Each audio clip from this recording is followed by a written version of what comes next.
ఆర్థిక పరమైనటువంటి సంక్షోభంలో ఉన్నాము అనేది మనకి అర్థమవుతా ఉంది కదా. కాబట్టి దేవుడు నాకు ఇచ్చిన ఆలోచన ఏంటంటే, ఒక క్రైస్తవుని జీవితంలో లేదా దేవుని యందు భయభక్తులు కలిగినటువంటి వ్యక్తి జీవితంలో ఫైనాన్షియల్ క్రైసిస్ అనేది ఎందుకు వస్తుంది అనేటువంటి ఒక ఆలోచన దేవుడు నాకు అనుగ్రహించినాడు. ఎందుకు వస్తుంది అని ఆలోచించినప్పుడు నిజంగా అది చాలా ప్రాముఖ్యమైన అంశముగా నాకు అనిపించింది. కాబట్టి అదే విషయాన్ని ఈరోజు మీతోని పంచుకోవాలని నేను ఇష్టపడతాను. ఎందుకు మన జీవితంలో ఆర్థిక పరమైనటువంటి సంక్షోభం ఎందుకు వస్తుంది? ఎక్కడ విన్నా, ఎవరి దగ్గర అడిగినా వారు చెప్పే ఒక ప్రార్థన అవసరత ఏంటంటే, చాలా విషయాలు చెప్తారు. అందులో ఖచ్చితంగా ఏముంటుంది తెలుసా? ఆర్థిక అవసరతల కొరకు ప్రార్థన చేయండి అనంటే, ప్రతి వ్యక్తికి కూడా ఆర్థిక పరమైనటువంటి ఇబ్బంది ఉంది అనేది వారు చెప్పకనే మనకి చెప్తున్నారు. మరి దేవుని సన్నిధిలో ప్రార్థించి ఆలోచన చేస్తున్నప్పుడు కొన్ని విషయాలు దేవుడు నా మనసులోకి తీసుకొచ్చినాడు. సాధ్యమైనంత మట్టుకి ఎక్కువ విషయాలు ఇప్పుడే చెప్పడానికి ప్రయత్నం చేస్తా. లంచ్ తర్వాత ఎట్లా ఉంటుందో పరిస్థితి. కాబట్టి మన జీవితంలో ఆర్థిక సంక్షోభం లేకపోతే ఆర్థికమైనటువంటి ఇరుకులు, ఇబ్బందులు వచ్చినప్పుడు ఒకటి మనం ఎప్పుడు గుర్తుపెట్టుకోవాల్సిన విషయం ఏంటంటే, మనం దేవుని నిందించలేం. దేవుడు వాగ్దానం చేసినాడు కదా, నేను నిన్ను పోషిస్తా, నేను నిన్ను సంరక్షిస్తా, నీ అవసరాలన్నీ తీరుస్తా అని దేవుడు చెప్పిండు కదా. కానీ దేవుడే ఇలాగూ చేసిండేమో అని అనుకోవడానికి వీలులేదు. దేవుణ్ణి బ్లేమ్ చేసేటువంటి ఒక అవకాశం మనకి లేదు అనేది మనము గుర్తుపెట్టుకోవాలి. ఎందుకంటే దేవుడు నమ్మదగినటువంటి వాడు. దేవుడు అపనమ్మకస్తుడు కాదు. దేవుడు నమ్మదగినటువంటి వాడు. దేవుడు ఏదైనా చేస్తే, దేవుడు ఏదైనా చెప్తే అది ఖచ్చితంగా ఏం చేస్తాడు? చేస్తాడు కదా. అయినప్పటికీ కూడా మన జీవితంలో ఏదో విధమైనటువంటి ఆర్థికపరమైనటువంటి ఒత్తిడి, ఆర్థికపరమైనటువంటి సమస్యలు మనము ఎదుర్కొంటూ ఉంటామన్నమాట. కారణం ఏంటిదని ఆలోచన చేస్తున్నప్పుడు కొన్ని విషయాలు మీతో పంచుకుంటాను. అయితే బైబిల్లో ఆజ్ఞలు ఉన్నాయి కదా. బైబిల్లో ఏమున్నాయి? ఆజ్ఞలు. ఆజ్ఞ అతిక్రమం ఏంటిది? పాపం. అయితే ఆర్థికపరమైనటువంటి వాక్యానుసారమైనటువంటి కొన్ని సూత్రాలు బైబిల్లో ఉన్నాయి. బిబ్లికల్ ప్రిన్సిపల్స్ ఉన్నాయి అన్నమాట. దేని కొరకు? ఫైనాన్స్ కొరకు దేవుడు కొన్ని సూత్రాలు, ప్రిన్సిపల్స్ అంటే సూత్రాలు. అయితే ఈ సూత్రాలకి ఆజ్ఞలకి ఉన్నటువంటి ఒక సమస్య ఏంటంటే, ఆజ్ఞ అతిక్రమించడము పాపము, కానీ సూత్రాలు అతిక్రమించడం పాపము కిందికి రాదు. కాకపోతే దాని పర్యవసానం మనం అనుభవించవలసి వస్తుంది అన్నమాట. అర్థమవుతుందా? కొన్ని దేవుడు మనకి ఆర్థికపరమైనటువంటి సూత్రాలు దేవుడు బైబిల్లో ఉంచినాడు. వాటిని మనము ఏం చేస్తాం? అతిక్రమించినప్పుడు, వాటిని మనం ఫాలో కానప్పుడు ఏం జరుగుతుంది? వాటి కాన్సిక్వెన్స్ లేదా నెగటివ్ ఎఫెక్ట్ అనేది మన మీద పడుతుంది. ఎంతమంది లీనింగ్ టవర్ ఆఫ్ పీసా ఈ పేరు విన్నర్? టవర్ ఆఫ్ పీసా విన్నరా? Mahesh brother, very good. అది ఎట్లా ఉంటుంది అని అంటే, చాలా హైట్ 183 feet 3 inches ఉంటుంది. కానీ అది కొంచెం ఇలా వంగి ఉంటుంది అన్నమాట. 183 feet ఎత్తు అంటే ఒకసారి ఆలోచన చేయండి. ఇప్పుడు ఇది ఎంత ఉంటుంది? ఇది 10 feet ఉంటుంది. 183 feet 3 inches హైట్ ఉంటుంది అది. కానీ అది ఎట్లుంది తెలుసా? కొంచెం ఇట్లా. అది చాలా ఫేమస్ టూరిస్ట్ ప్లేస్. అది ఇటలీలో ఉంటుంది. దానికి 296 లేదా 94 అడుగులు ఉంటాయంట స్టెప్స్ అక్కడికి పోవాలనంటే. అది క్యాథలిక్ వారికి సంబంధించినటువంటిది ఒక టవర్. అది అయితే ఎందుకు అలా జరిగింది? 1173లో అది గ్రౌండ్ బ్రేకింగ్ అంటే అక్కడ స్టార్ట్ చేసినప్పుడు ఎందుకు అలా జరిగింది అని అంటే, అంత ఎత్తైనటువంటిది అలా వంగిపోవడానికి కారణం ఏంటంటే ఫౌండేషన్ ప్రాబ్లం అన్నమాట. ఏం ప్రాబ్లము? ఫౌండేషన్. ప్రిన్సిపల్స్ ఎలాంటివంటే ఫౌండేషన్ లాంటివి. లీనింగ్ టవర్ పడిపోలేదు, అలాగే ఉంది. కానీ ఎలా ఉంది? అది కొంచెము వంగిపోయి బెండ్ అయిపోయింది అన్నమాట. కాబట్టి ఎప్పుడైతే మన జీవితంలో కూడా మనము ఈ యొక్క ప్రిన్సిపల్స్ని మనం కరెక్ట్గా మనం ఫాలో కామో, మన జీవితంలో కూడా ఏమవుతాయి? అనేకమైనటువంటి ఒత్తిడికి మనము గురవుతూ ఉంటాం. ఆ ఒత్తిడి మనల్ని ఏం చేస్తా అంటే దేని మీద కూడా మనస్సు పెట్టకుండా చేస్తుంది. ఏ సమస్యనైనా మనము ఇచ్చేయచ్చు, కానీ ఆర్థికపరమైన సమస్య ఎట్లా ఉంటుంది, మన మనస్సు మీద బాగా ఒత్తిడి తీసుకొని వస్తుంది. దానికి తోడు అది మనల్ని చాలా కృంగిపోయేటట్టు చేస్తుంది. అది బయటికి కనబడదు, ఎవరికి చెప్పుకోలేనటువంటిది. మరి ఎందుకు ఇలాగ జరుగుతుంది అని ఆలోచించినప్పుడు కొన్ని మనము దేవుడు చెప్పినటువంటి సూత్రాలను మనం నెగ్లెక్ట్ చేస్తున్నాం. దేవుడు చెప్పినటువంటి కొన్ని సూత్రాలను మనం ఏం చేస్తున్నాము, నిర్లక్ష్యము చేస్తున్నాం. ఆ సూత్రాలు ఏంటి అనేది నేను మీకు ఈరోజు చెప్తా. నాకు ఉద్దేశం ఏంటంటే, మనము ఇప్పుడు ఒకవేళ ఇప్పుడు అటువంటి సంక్షోభం లేకపోతే ఆ ఫైనాన్షియల్ క్రైసిస్ మీ లైఫ్స్లో ఉంటే దాంట్లో నుండి బయట పడాలని, ఇంకా ఫ్యూచర్లో అలాంటిది మీ జీవితంలో రావద్దు. అందుకు ఈ యొక్క విషయాలు మీతోని నేను పంచుకుంటున్నాను. కాబట్టి దయచేసి జాగ్రత్తగా వినండి. మనం నిర్లక్ష్యం చేస్తున్నటువంటి ఆర్థిక సూత్రాలు ఏంటి అంటే, మొట్టమొదటిది, మనము దేవుణ్ణి ఆర్థికపరమైన వాటిలో ఇన్వాల్వ్ చేస్తలేము. అర్థమవుతుందా? దేవుని ఆలోచనను మనం ఏం చేస్తలేము, పొందుకుంటలేము.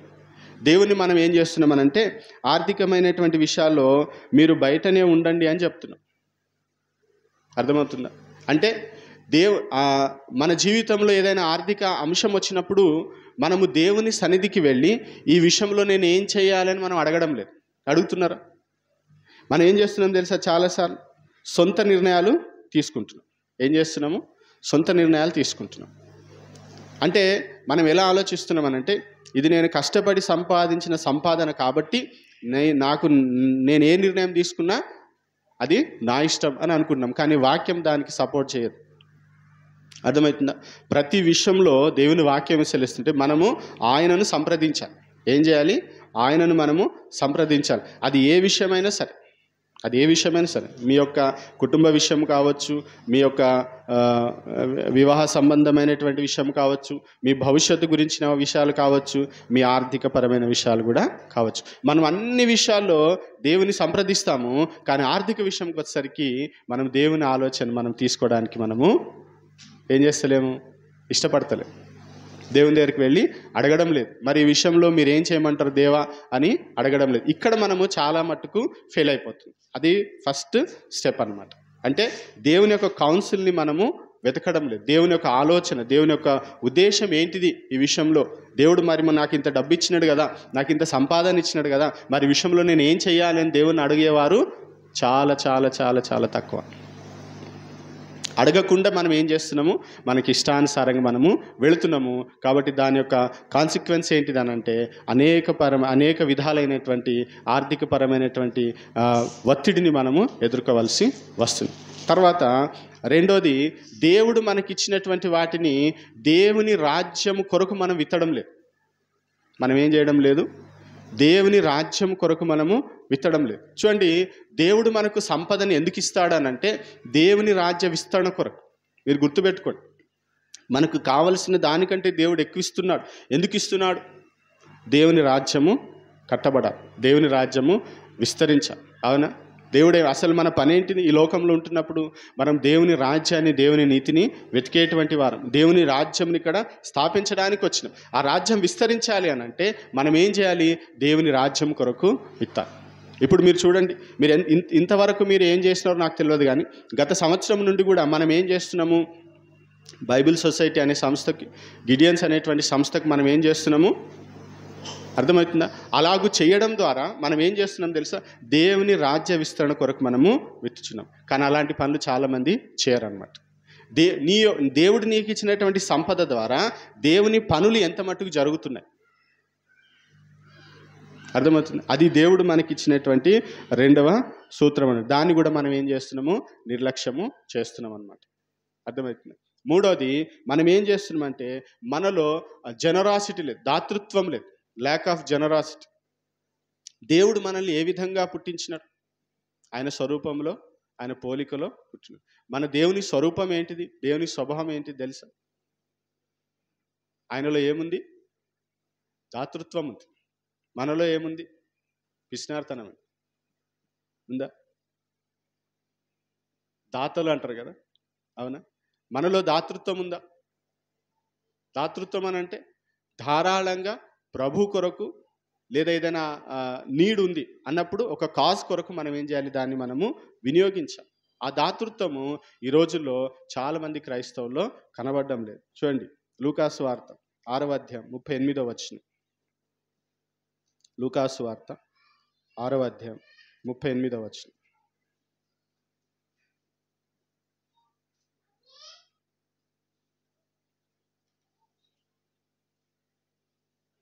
38.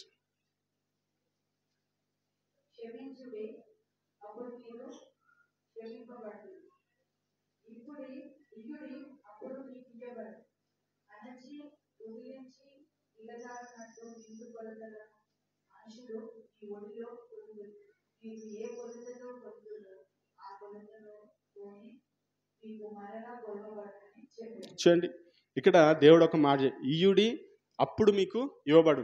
ఇవ్వండి అని దేవుడే మనకి చెప్తున్నాడు. కాబట్టి మనం ఎలాగుండాలి? ఇచ్చేవారంగా ఉండాలి. ఏమి ఇస్తారు, ఎలా ఇస్తారని తర్వాత సంగతి. ఫస్ట్ మన మనసులో ఏముండాలి? నేను ఎప్పుడు ఇవ్వాలి, నేను ఎప్పుడు తీసుకోవాలి కాదు. నేనేం చేయాలి? మనం ఎప్పుడు ఎట్లుండాలి? నేను ఇవ్వాలి, ఏదో ఒకటి ఇవ్వాలి. నేను ఏ కాజ్ కొరకైనా సరే నేను ఏం చేయాలి?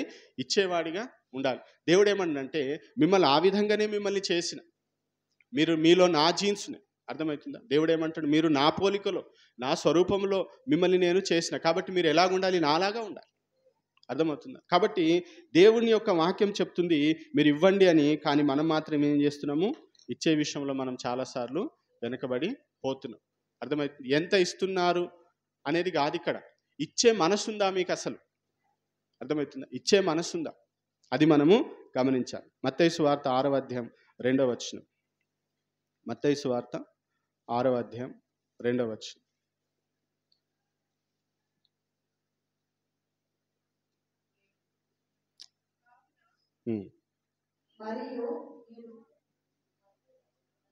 మత్తయి సువార్త 6వ అధ్యాయం 2వ వచనం.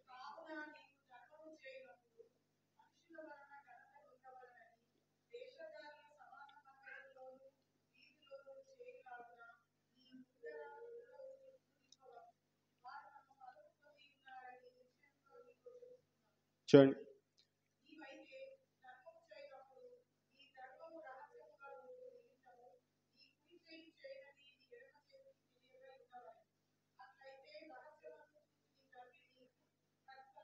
చూడండి, దేవుడు ఇక్కడ మీరు ధర్మము చేయనప్పుడు, ఈ కొండ మీద ప్రసంగంలో మీరు చెయ్యాలి అని చెప్తున్నాడు. అర్థమవుతుంది? మనం ఏం చేయాలి? ధర్మము చెయ్యాలి. అది ఖచ్చితంగా దేవుడు మనకు చెప్తున్నటువంటి విషయం. అలాగే మత్తయి సువార్త 19వ అధ్యాయం 21వ వచనం. 19:21.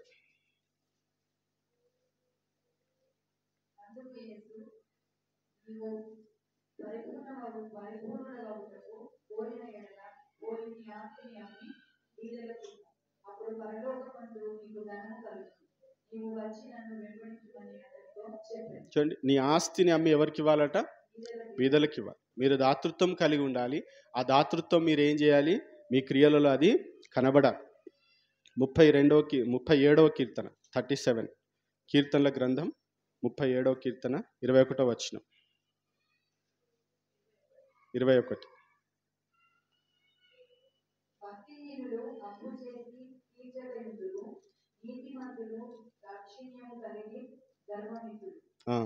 నీతిమంతులు ఏం చేస్తారట? దాక్షిణ్యము కలిగి. The godly are generous givers అంటారు.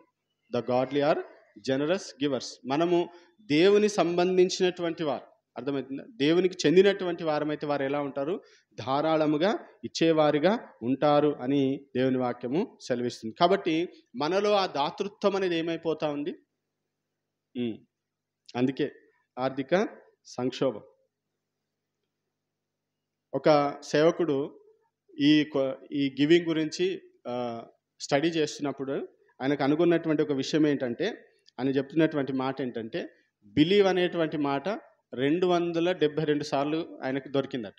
272 టైమ్స్. ప్రే అనేటువంటి మాట 371 సార్లు ఆయనకి కనబడ్డద. 371 టైమ్స్. అలాగే లవ్ అనేటువంటి మాట 714 టైమ్స్ కనబడదట. ప్రేమ అనే మాట 714 టైమ్స్ కనబడట. గివ్ అనేటువంటి మాట 2162 టైమ్స్ కనబడదట. 2162 టైమ్స్. అంటే బైబిల్ ఏం చెప్తుంది మనకి? ఇవ్వమని చెప్తుంది కదా. మీరు దాతృత్వం కలిగి ఉండండి అని దేవుని వాక్యం మనకి సెలవిస్తాను. తిమోతికి రాసిన మొదటి పత్రిక 6వ అధ్యాయం. తిమోతికి రాసిన మొదటి పత్రిక 6వ అధ్యాయం 18, 19 వచనాలు. వారు వాస్తవమైన జీవమును సంపాదించుకొని నిమిత్తము రాబోవు కాలమునకు మంచి పునాది తమ కొరకు వేసుకోవచ్చు. మేలు చేయువారును సత్క్రియలు అను ధనము గలవారును ఔదార్యము గలవారును తమ ధర్మంలో ఇతరులకు పాలించువారునై ఉండవలనని వారికి ఆజ్ఞాపించు. చూడండి, తమ ధనములో ఇతరులకు పాలిచ్చువారై ఉండవాలి. ఎందులో? తమ ధనములో ఇతరులకు పాలిచ్చువారు. కానీ మనం ఏం చేస్తాం? మనం ఎవరికి కూడా పాలివ్వం. ఇదంతా నాదే అనుకుంటాం కదా. బైబిల్ చెప్తున్న మాట నేను చెప్తుంది కదా, అర్థమవుతా? మన ధనమే, కానీ మనం ఏం చేయాలి? ఇతరులకి పాలివ్వాలి అని దేవుని వాక్యం సెలవిస్తుంది. మీరు అనొచ్చు, నా దగ్గర ఏముంది ఇవ్వడానికి? మనకు వచ్చే మొట్టమొదటి మాట ఇది. నా దగ్గర ఏముంది ఇవ్వడానికి? బీద విధవరాల దగ్గర ఏముంది ఇవ్వడానికి? సారేపాతి విధవరాల దగ్గర ఏముంది ఇవ్వడానికి? చెప్పండి. అర్థమవుతుందా? నా దగ్గర ఏమీ లేదు అనకండి. దేవుడు మనకి ఇచ్చిన దాంట్లోనే ఏం చేయాలి మనము? అర్థమవుతుందా? మనం చాలాసార్లు మనం ఏమనుకుంటామంటే, నేను వారిలాగైతే నేను కూడా మస్తిస్తా అంటాం. నువ్వు వారిలాగా ఎప్పటికీ కావు. ఎందుకంటే నువ్వు ఇప్పుడు ఎలాగున్నావు అప్పుడు కూడా అలాగే ఉంటావు. అది కరెక్ట్ విధానము కాదు. దేవుడు నిన్ను ఏ స్థితిలో ఉంచినాడో ఆ స్థితిలో కూడా నువ్వు ఏం చేయాలి? దాతృత్వం కలిగి ఉండాలి. అర్థమవుతుందా? దేవుని ప్రేమను లోకానికి చూపించాలంటే మనలో క్రీస్తు స్వభావమైనటువంటి ఒక దాతృత్వం కూడా మనలో కలిగి ఉండాలి. అది మన లోపల ఎక్కడ కూడా కనిపిస్తలేదు. అంత సమకూర్చుకోవడమే కానీ, ఎవరికి పాలు పంచుకోవడం కానీ, ఎవరికైనా పాలు ఇవ్వడం కానీ, లేకపోతే వారితో పంచుకోవడం కానీ అది మనకి ఉండడం లేదు. కొరింథీయులకు రాసిన 2వ పత్రిక 8వ అధ్యాయం 2వ వచనం.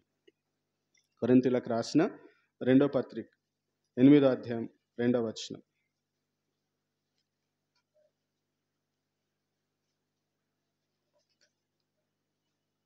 మీరు ప్రతి విషయంలో అనగా విశ్వాసమందు, ఉపదేశమందును, జ్ఞానమందును, సమస్త జాగ్రత్తయందును మీకు మా ఎడలనున్న ప్రేమ యందును ఏలాగా అభివృద్ధి పొందుతున్నారో అలాగే మీరు ఈ కృపయందు కూడా అభివృద్ధి పొందుటకు చూసుకోండి. కరెక్టేనా?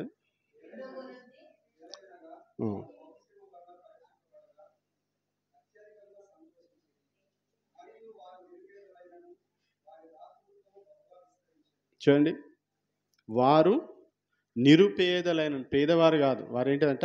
వారు నిరుపేదలైనను వారి దాతృత్వము బహుగా విస్తరించను. కాబట్టి దాతృత్వానికి పేదరికానికి సంబంధం ఉందా? లేదు. అర్థమవుతుందా? దాతృత్వం అనేది మన మనసుకి సంబంధించినటువంటిది. కాబట్టి దేవుడు మనల్ని ఆ విధంగా చేసినప్పటికీ కూడా మనం ఆ యొక్క వ్యక్తిత్వాన్ని, ఆ స్వభావాన్ని మనము వ్యక్తం చేయలేకపోతున్నాము. అందుకే మన జీవితంలో ఆర్థికపరమైనటువంటి ఇబ్బందులు కలుగుతా ఉన్నాయి. కాబట్టి దయచేసి మీరు ఆలోచన చేయండి. నిజంగా ప్రతి ఆర్థికపరమైన విషయంలో దేవుని ఆలోచన కొరకు మనం వేచి చూస్తున్నామా? దేవుని ఆలోచన ఏంటిది అని మనం అడుగుతున్నామా? దేవుని ఇన్వాల్వ్ చేస్తున్నామా? దేవుని రాజ్యం కొరకు మనం ఏమైనా విత్తుచున్నామా? అర్థమవుతుందా? డైరెక్ట్లీ కానీ ఇండైరెక్ట్లీ కానీ దేవుని రాజ్యం కొరకు మనం విత్తుతున్నామా? మనలో దాతృత్వం ఉందా? 4వది, దేవుడు మనకిచ్చినటువంటి ఒక గొప్ప సూత్రం ఏంటనంటే, నాకు ఇచ్చి శోధించుడే అని చెప్తాడు మలాకీ గ్రంథంలో. అర్థమవుతుందా? ఇశ్రాయేలులను దేవుడు ఏర్పాటు చేసుకున్నప్పుడు దేవుడు ఈ దశమ భాగం అనేటువంటి నియమాన్ని ఎందుకు పెట్టినాడంటే, చాలామంది ఆలోచన విధానం ఏముంటుందనంటే, దేవుని పని జరగాలేమో, లేకపోతే సేవకులు పోషించబడాలేమో, లేవీయులు వారి యొక్క జీవితం కొనసాగించడానికి అని అనుకుంటారు. కానీ వాక్యంలో చాలా స్పష్టంగా ఉంది దేవుడు ఆ యొక్క నియమాన్ని ఎందుకు పెట్టినాడంటే, ఒకసారి చూడండి, ద్వితీయోపదేశకాండం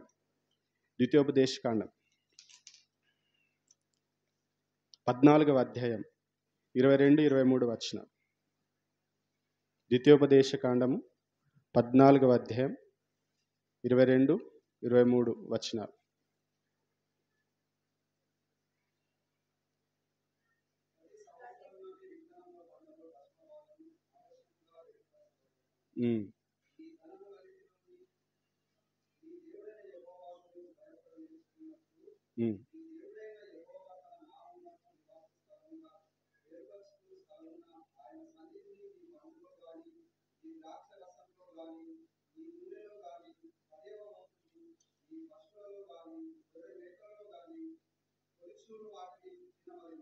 చాలు.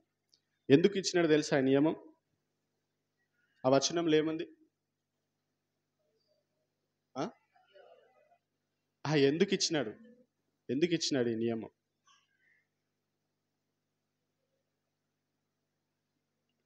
ఇంగ్లీష్లో ఇట్లా ఉంటుంది చూడండి.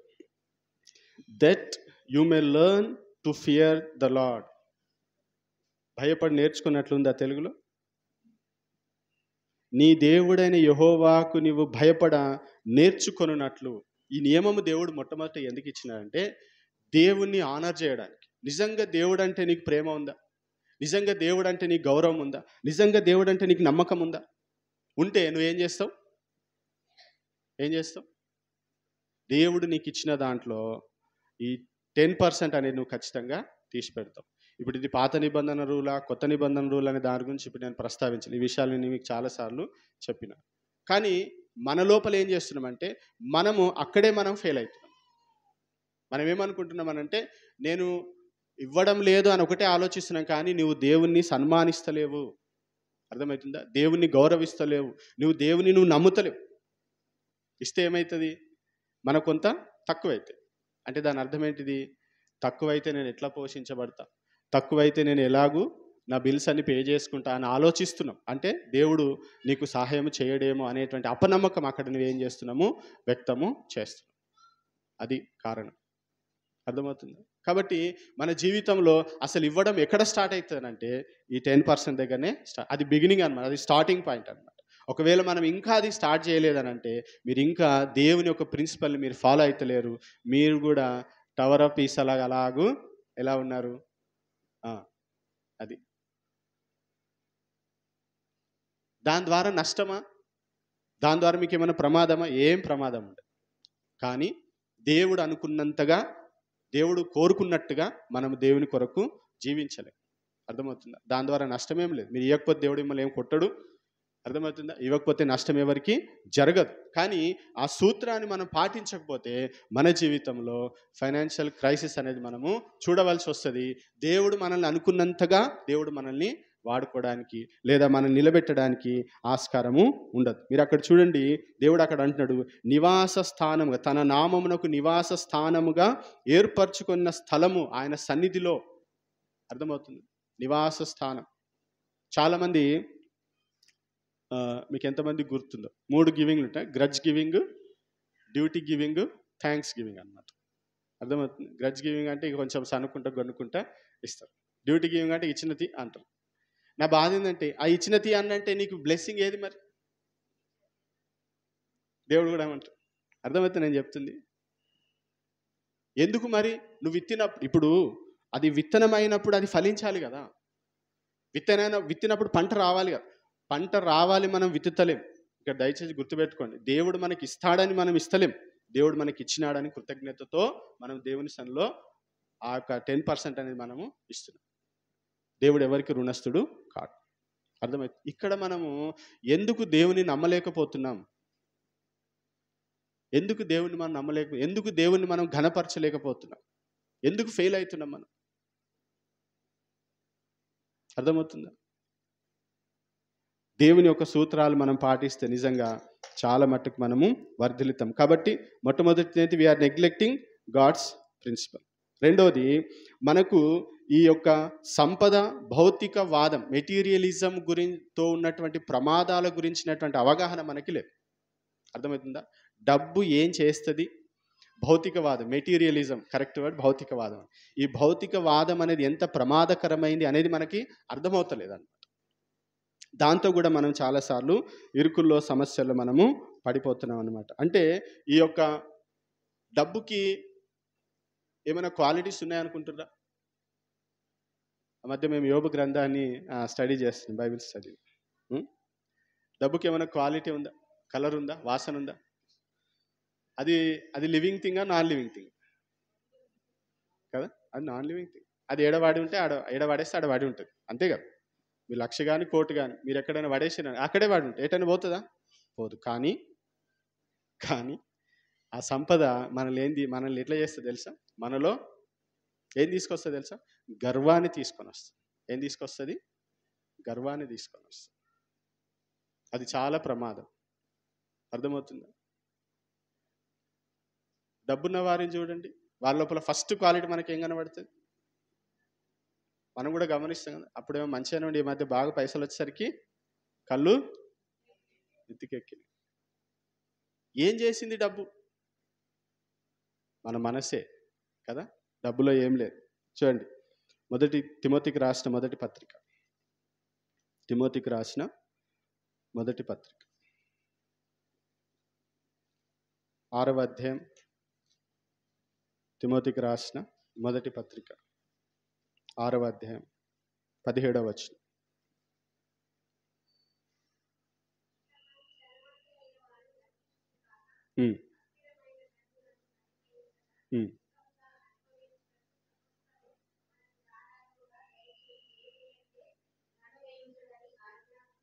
చూడండి, ఇహమందు ధనవంతులైన వారు గర్విష్ఠులు కాక. ధనవంతులు అవడం పాపమా? దేవుడే ఇస్తాడు. దేవుడే మనల్ని ధనవంతులుగా చేస్తాడు. ధనవంతులుగా చేస్తున్నది ఎందుకు? నువ్వు ఆశీర్వాదంగా ఉండడానికి కదా.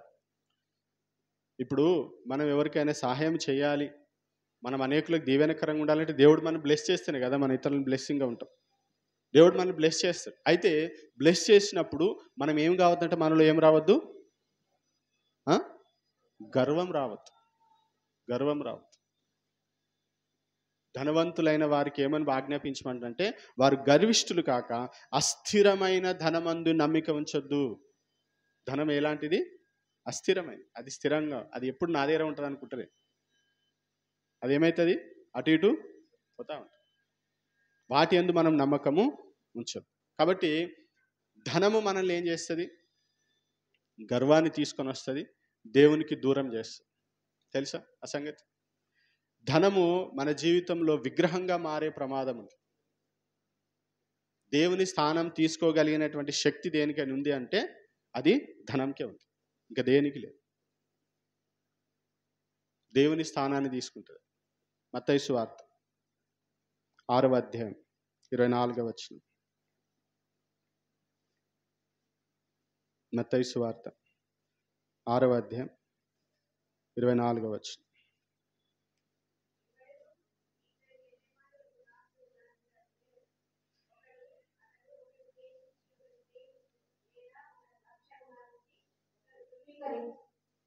అక్కడ ఏముంది? ఒకడు దేవునికిని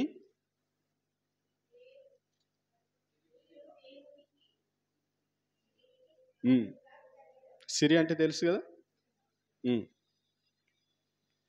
దేవునికి సిరికిని దాసులుగా మనము ఉండలేము. అయితే దేవుడైనా దేవునిగా ఉండాలి, లేకపోతే సిరి అయినా దేవునిగా ఉండాలి. అంటే మనం దేవునికైనా దాసులంగా ఉండాలి, లేకపోతే డబ్బుకైనా దాసులంగా ఉండాలి. అంటే దేవుణ్ణి దూరం చేసేటువంటి శక్తి దేనికి ఉందట? డబ్బుకి ఉంది. దేవుడు డబ్బు అయ్యే ప్రమాదం ఉంది. ఈ రోజుల్లో అందరు కూడా దేని వెంట పరిగెత్తున్నారు? చెప్పండి, ఎందుకు ఓటీలు చేస్తున్నారు? డబ్బుంటే ఏమనుకుంటారు తెలుసా? డబ్బుంటే అన్నీ ఉన్నాయనుకుంటారు. కరోనా సమయంలో ఎంతమంది ధనవంతులు చనిపోలా? అర్థమైంది. ఈ మధ్య ఒకరు స్టేటస్ పెట్టినారు, ఎన్నో వందల వేల కోట్లకి అధిపతి అట, కుక్కల దాడిలో ఆయన చనిపోయింది. చూసిండ్రా? విన్నారా? చాలా బాధ అనిపించింది. కొన్ని వేల కోట్లకు అధిపతి, ఆయన మరణం ఎట్లయింది? వీధి కుక్కలు దాడి చేస్తే ఆయన జారి పడ్డాడో సంథింగ్ ఏదో అయింది. 7 days సఫర్ అయిండు, చనిపోయాడు. కాపాడినాయా? డబ్బులు కాపాడు. అర్థమైంది. కాబట్టి ఈ లోక సంబంధమైనటువంటి వాటి మీద మనం మనసు పెట్టి ఏం చేస్తున్నాము? దేవునికి మనము దూరం అవుతున్నాం. దేవునికి మనము దూరం అవుతున్నాం. అందుకని మనకు దేవుడు ఇచ్చినటువంటి సంపదను సరైనటువంటి విధానంలో మనము వాడుకోవాలి. ఎందుకు ఫైనాన్షియల్ క్రైసిస్ వస్తాయంటే మిస్యూజ్ ఆఫ్ వెల్త్. దేవుడు మనకి ఇచ్చిన దాన్ని సరిగ్గా వాడకపోవడం. దేవుడు దేని కొరకు ఇచ్చినాడు మనం దానికే వాడాలి, వేరే వాటి కోసం మనం వాడొద్దు. అర్థమవుతుందా?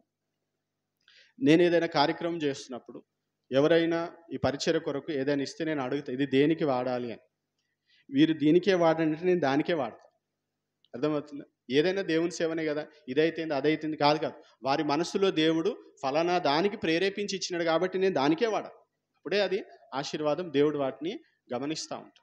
కాబట్టి మనకు దేవుడు ఇచ్చినటువంటి, దేవుడు మనకి ఎందుకు ధనాన్ని ఇస్తున్నాడు, మనం దేనికి వాడుతున్నాం ఆలోచిస్తున్నారు? ఏదైతే ఏమైనా అంత నాదే కదా అన్నట్టుగా ఉంటే కాదు, నీదే, దేవుడు నీకే ఇచ్చిండు. కానీ దాన్ని నువ్వు సరిగ్గా వినియోగించకపోతే దాని ద్వారా నీకు చాలా ప్రమాదాలు వస్తాయి. ధనం ఎక్కువ అవడం ద్వారా మనం ఏం చేస్తాం తెలుసా? చాలా వ్యసనాలకు బానిసలేదు. డబ్బు బాగుంది అనుకోండి, ఏం చేయాలనుకుంటారు? ఏం చేస్తారు చెప్పండి? ఇప్పుడు చాలామంది హైదరాబాద్ లాంటి మెట్రోపాలిటన్ సిటీస్లో, లేకపోతే చెన్నై, బెంగళూరు లాంటి సిటీస్లో ఉండేటువంటి వారు డబ్బు ఎక్కువ వారు ఏం చేస్తున్నారో తెలుసా? కాస్ట్లీ వ్యసనాలకు బానిసలు అవుతున్నారు అనమాట. మామూలు సిగరెట్, గుట్కాలు ఇది కాదు, వాళ్ళ లెవెల్ వేరే ఉంటుంది అనమాట. ఇంకా ఎందుకు? బాగా డబ్బు ఉంది కదా, ఆ డబ్బుని ఏం చేయాలో వారికి అర్థం కాక ఇలాంటి వ్యసనాలకు వారు బానిసలు అయిపోతారు. చాలా బాధాకరమైనటువంటి విషయం చూడండి. కాబట్టి ఈ మెటీరియలిజం, ఈ లోకంలో ఉండేటువంటి ఈ ధనాశ, నేత్రాశ, శరీరాశ, ఇలాంటి వాటి విషయంలో మనం ఏం చేయాలి? జాగ్రత్తగా ఉండాలి. తిమోతికి రాసిన మొదటి పత్రిక 6వ అధ్యాయం 10వ వచనం. తిమోతికి రాసిన మొదటి పత్రిక 6వ అధ్యాయం 10వ వచనం. 6:10.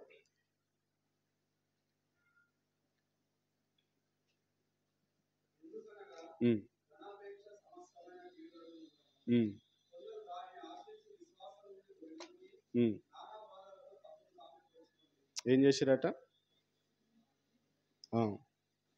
ధనాపేక్ష సమస్త కీడు. ధనమును అపేక్షించడం, కోరుకోవడం సమస్త కీడులకు అది మూలము. కొందరు దాన్ని ఆశించి విశ్వాసము నుండి తొలగిపోయి. చూసిందా డబ్బుకి ఎంత శక్తి ఉంది? విశ్వాసము నుండి మనల్ని ఏం చేస్తుంది? తొలగింపజేస్తుంది. దేవుని నుండి మనల్ని దూరం చేస్తుంది. కాబట్టి ఆలోచన చేయండి, మన జీవితంలో ఎందుకు అలాంటి పరిస్థితులు వస్తూ ఉన్నాయి? ఈ సంపద, ఈ భౌతికవాదం, మెటీరియలిజం గురించినటువంటి దాని యొక్క అది ఎంత ప్రమాదకరమైంది అనేది మనకి తెలుస్తలేదు. లోకంలో అన్నీ కాస్ట్లీ వచ్చేస్తున్నాయి కదా, మీరు ఎంత పెట్టగలిగితే అంత కాస్ట్లీ దొరుకుతాయి. మనం ఏమనుకుంటాం? ఎవరైనా చెప్పులకు 10,000 పెడితే 10,000 అని అంటాం. ₹1,00,000 పెట్టే వాళ్ళు కదా. ఆ మధ్య ఎవరు, అంబానీ కుమార్తె చెప్పుల గురించి ఆ మధ్య ఒకటి వచ్చింది కదా, ఎన్నో కోట్ల లక్షలు చెప్పులు. అర్థమవుతుంది? ఏం చేస్తున్నాం? దేవుడు మనకి ఆ చెప్పులు కొనుక్కోవడానికి ఇచ్చిండు ఆ డబ్బులు?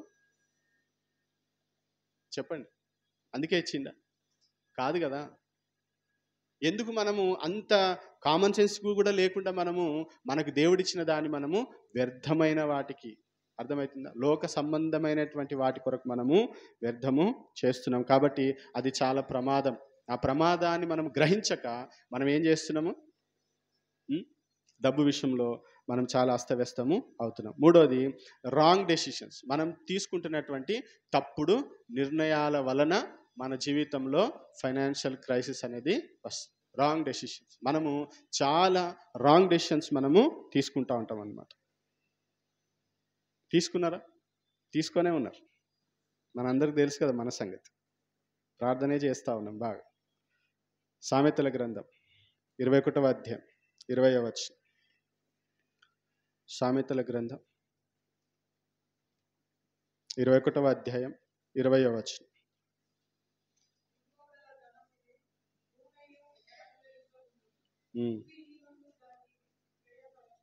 విలువగల ధనమును నూనెయు జ్ఞానుల ఇంట ఉంటుంది అంటే ఏంటిది అర్థము? వారు సరైన రీతిలో దాన్ని కదా, ఎప్పుడు చూసినా లేవు అంటారు చూడండి. ఎందుకు లేవు? మీరు సరైన నిర్ణయాలు తీసుకుంటలేరు. బుద్ధిహీనుడు ఏం చేస్తాడు? దాన్ని వ్యయపరుస్తాడు. వ్యయపరచడం అంటే ఖర్చు పెట్టడం. దేనికి వ్యయపరుస్తుంది? మీ నిర్ణయాలన్నీ కరెక్టేనా? దేవుడు మీకు ఇచ్చిన వాటిని మీరు ఎలాగూ ఖర్చు చేస్తున్నారు. నువ్వు జ్ఞానివైతే నీ ఇంట ఏముంటుంది? ధనము, నూనె ఉంటుంది. నువ్వు బుద్ధిహీనుడు అయితే దాన్ని ఏం చేస్తావు? నువ్వు ఏ పరిస్థితి? 13వ అధ్యాయం సామెతల గ్రంథం 13వ అధ్యాయం. కొంచెం ఓపిక పట్టండి, ఇది ముగించేస్తా. 13వ అధ్యాయం 18వ వచనం.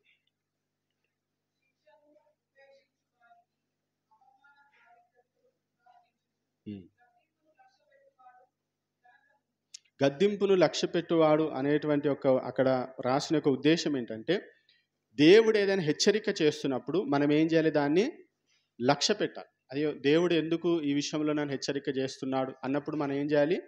లక్ష్య పెట్టాలి. కానీ మనం ఏం చేస్తాం? లక్ష్య పెట్టాం. అప్పుడు ఏమవుతుంది? సమస్య వస్తుంది. లూకాసు వార్త 14వ అధ్యాయం. లూకాసు వార్త 14వ అధ్యాయం 28వ వచనం. లూకాసు వార్త 14:28.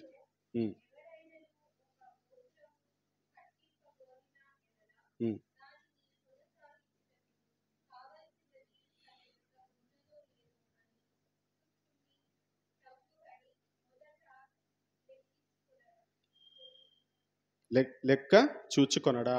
ఒక గోపురం కట్టాలనుకున్నప్పుడు ముందే ఏం చేస్తారట? లెక్క చూసుకుంటారు. నేను ఇది చేయగలనా లేదా అని లెక్క చూసుకుంటారా? లెక్కలు లేవు, ఏం లేవు, మనం వెళ్ళిపోవడే మనం కదా. మళ్ళీ ఏమంటాం? విశ్వాసం అంటాం. విశ్వాసమా పాడ? నీ అజ్ఞానం, అవివేకం. అర్థమవుతుందా? ముందే ఏం చేయాలట? నువ్వు సిద్ధపడాలి. అర్థమవుతుందా? నువ్వు రాంగ్ డెసిషన్ తీసుకున్నావు, అది నీతో కాదు, అయినా కానీ నువ్వేం చేసినావు? ముందుకి వెళ్ళు. అందుకనే మనం చేసేటువంటి నిర్ణయాలు, అర్థమవుతుందా? మనం చేసేటువంటి నిర్ణయాలు మనల్ని ఏం చేస్తాయి? ఆర్థికపరమైనటువంటి సమస్యల్లోనికి తోసేస్తాయి. మీరు ఇప్పుడు ఒకవేళ అలాంటి పరిస్థితి మీరు ఎదుర్కొంటున్నారైతే మీరు ఎక్కడో ఒక దగ్గర రాంగ్ డెసిషన్ తీసుకున్నారు, అన్నెసరీ దాంట్లో మీరు కాలు పెట్టారు. ముఖ్యంగా మనం ఏం చేస్తాం తెలుసా? ఆలోచన చేయకుండా అప్పు చేస్తాం. అప్పు చేయడం పాపమా అనేది కాదు ఇక్కడ.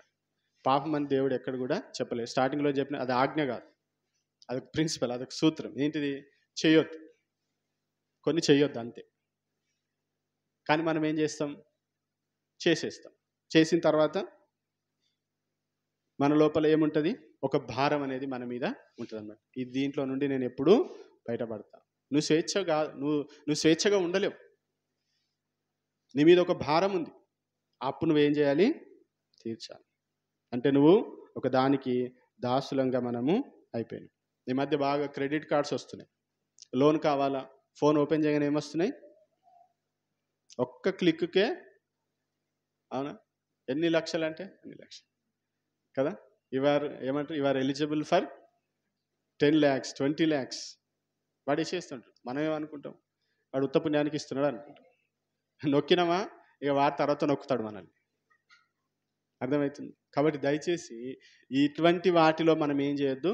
రాంగ్ డెసిషన్ మనము తీసుకోవద్దు. అర్థమవుతుంది? తప్పుడు నిర్ణయాలు మనము ఆలోచన లేకుండా అప్పు చేయకండి. అర్థమవుతుందా? అది కట్టగలనా లేదా అనేటువంటి సామర్థ్యం నాకు ఉందా లేదా? కొంచెం కష్టపడండి, ఇబ్బంది అయినా పర్వాలేదు. కానీ అప్పు మనల్ని చాలా దయనీయమైన స్థితికి తీసుకొని వెళ్తుంది. రెండోది, మనము ప్రణాళిక ఉండదు మనకి. ఒకటి రాంగ్ డెసిషన్ ఏంటిది? ఆలోచన లేకుండా అప్పు చేయడం. ఇప్పుడు అప్పు చేయండి అని నేను చెప్తలేను, చేయొద్దనే నేను చెప్తున్నా. ఒకవేళ ఇన్ కేస్ ఒకవేళ ఎప్పుడైనా అట్లాంటి పరిస్థితి వస్తే ఆలోచన చేయండి, దాన్ని కట్టగలమా లేదా? దేవుని నామానికి అవమానము తీసుకురావద్దు. రెండోది, రాంగ్ డెసిషన్ ఎక్కడ తెలుసా? మనకు సరైనటువంటి ప్రణాళిక ఉండదు, ప్రాపర్ ప్లానింగ్ ఉండదు, మనకు బడ్జెటింగ్ తెలియదు, మన డబ్బులు ఎక్కడ వేస్ట్ అవుతున్నాయో తెలియదు. తెలుసా మీ డబ్బులు ఎక్కడ వేస్ట్ అవుతున్నాయి? అనవసరమైన వాటిని మనం కొంటున్నాం, అవసరం లేకపోయినా కొంటున్నాం. ఎప్పుడో అవసరమయ్యేదాన్ని ఇప్పుడే కొంటున్నాం. అర్థమవుతుందా? ఇది అవసరమే కదా అంటాం, ఇప్పుడు అవసరమా? ఆలోచిస్తారా? ఆలోచన చేయం. కాబట్టి మన ఫైనాన్స్ గురించినటువంటి ట్రాక్ మనకు ఉండదు. అంటే నేను ఎక్కడ ఎంత ఖర్చు పెట్టినా, ఎక్కడ నేను అతిగా చేస్తున్నా అనే దాని గురించినటువంటి అవగాహన ఉండదు. మనకు బడ్జెట్ ప్లానింగ్ అనేది ఉండదు. తర్వాత మూడోది, మనం ఆర్భాటాలకు వెళ్తాం. ఆర్భాటాలు అంటే చికెన్ పెట్టే ప్లేస్లో మటన్ పెడతాం. చికెనే కష్టంగా పెడుతున్నాం, కానీ వాడు నాకంటే చిన్నోడు, వాడు వేటను కోసిండు, నేను కూడా కోయనా అంటూ కోస్తాడు. తర్వాత వాళ్ళు వచ్చి మనల్ని కోస్తారు. అది ఆర్భాటాలకు వెళ్ళొద్దు, శక్తికి మించినటువంటి ఖర్చు చేయొద్దు కదా. మనల్ని దేవుడు ఏ స్థితిలో ఉంచినాడో ఆ స్థితిని బట్టి మనం దేవుని స్తుతించాలి. అర్థమవుతుంది. ఒకవేళ టైం ఉంటే లంచ్ తర్వాత కొన్ని విషయాలు నేను మీకు చెప్తాను. కాబట్టి ఆర్భాటాలకు వెళ్ళకండి. అర్థమవుతుంది. ఈ బ్రాండెడ్ ఇవన్నీ వద్దు మనకి. అర్థమవుతుంది. ఆర్భాటాలకు వెళ్ళి అనర్థాలు తెచ్చుకోకండి, రాంగ్ డెసిషన్ తీసుకోకండి. తర్వాత చెడు వ్యసనాలకు కూడా మనము చాలాసార్లు ఏమవుతాం. తర్వాత మనలో ఉన్న సోమరితనం, లేజినెస్, పని చేయరు కానీ పైసలు కావాలి. బైబిల్ ఏం చెప్తుంది? మనం ఏం చేయాలి? పని చేయాలి. పని చేసేవాడికే తినే హక్కు, అర్హత ఉంది. చూడండి, తెస్సలోనికైలకు రాసిన 2వ పత్రిక, తెస్సలోనికైలకు రాసిన 2వ పత్రిక 3వ అధ్యాయం 8వ వచనం చూడండి. తెస్సలోనికైలకు రాసిన 2వ పత్రిక 3వ అధ్యాయం 8వ వచనం.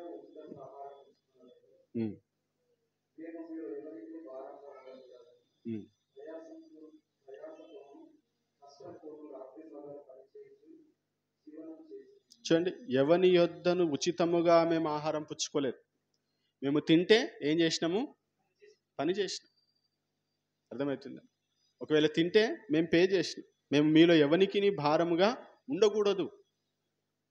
అపోస్తలుడైన పౌలు చెప్తుంది, మేము భారంగా ఉండొద్దు అని. మేము ఏం చేసినాము?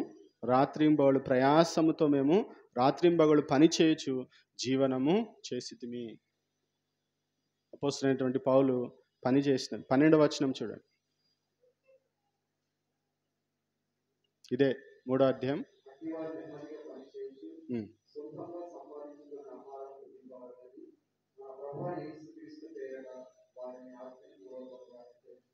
చూడండి, నెమ్మదిగా పని చేయొచ్చు, సొంతముగా సంపాదించుకొని ఆహారము, సొంతంగా సంపాదించుకున్న ఆహారం. మనం ఏం చేయాలి? పని చేయాలి. లేజీగా ఉండడానికి వీలు లేదు. దేవుడు దాన్ని అనుమతించడు. మన ప్రభు అయిన యేసుక్రీస్తు పేరిట వానికి ఆజ్ఞాపూర్వకంగా హెచ్చరిక చేస్తున్నా, మీరు పని చేయండి. దేవుడు మనల్ని పుట్టించింది ఎందుకు? పని చేయడానికి, ఊరికే కూర్చోడానికి కాదు. చాలామంది ఏమంటారంటే, ఆకాశ పక్షులను చూడండి, ఆ విత్తవు కోయవు, దేవుడే పోషిస్తున్నాడు, కాబట్టి నేను కూడా రోజు పొద్దున లేచి స్నానం చేసి పండుకొని ఆకాశం వైపు చూస్తే దేవుడు ఇస్తా అంట. అట్లా ఇస్తాడా?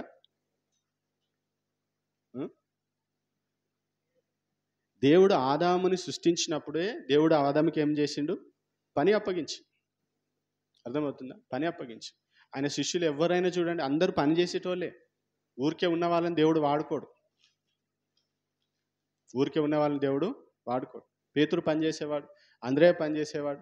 అర్థమైతే అందరూ, యాకోబు, యోహాను అందరూ పని చేసేటువంటి వారిని దేవుడు వాడుకున్నాడు. కాబట్టి మన జీవితంలో మనం ఆలోచించాల్సినటువంటి విషయం, మనకు స్వాతంత్రం వచ్చింది అని సంతోషపడుతున్నాం. ఆర్థిక పరమైనటువంటి స్వాతంత్రం కూడా మనకి ఉండాలి. ఆనందాన్ని మనము అనుభవించాలి. ఈ ఆర్థిక పరమైనటువంటి ఒత్తిడి అనేటువంటిది మనల్ని ఏం చేస్తుంది తెలుసా? బానిసలుగా మార్చేస్తుంది. సంతోషంగా మనము ఆరాధన చేస్తున్నాడు, వానికి ₹1,00,000 ఇవ్వాలి, గుర్తొచ్చేసరికి ఇక మళ్ళీ అటే పోతుంది. ఇక మళ్ళీ నెక్స్ట్ స్థుతి రాదు నోట్లకి. అర్థమవుతుంది? అంత ఒత్తిడి మన మీదికి వస్తుంది. ఎందుకు వస్తుంది? మనం సరైనటువంటి విధానంలో మనము లేం. కాబట్టి దయచేసి ఈరోజు నేను మీతో పంచుకున్నటువంటి విషయం ఏంటంటే, ఈ ఫైనాన్షియల్ క్రైసిస్ నుండి మనం బయట పడాలి. అర్థమవుతుందా? దేవుని యొక్క సూత్రాలను నెగ్లెక్ట్ చేయకండి. ధనము, మెటీరియలిజం అనేటువంటి ఎంత ప్రమాదమో గమనించండి. తప్పుడు నిర్ణయాలు తీసుకోకండి. అర్థమవుతుందా? మనం ఎలాగుండాలి అనేది క్లుప్తంగా ఒక 4-5 విషయాలు టైం ఉంటే లంచ్ తర్వాత మనం చూద్దాం. ఓకేనా? ప్రార్థన చేసుకుందాం అందరం కూడా. ఒక నిమిషం, అందరికి ఆకలి అవుతా ఉంది, ప్రార్థన చేసుకుందాం.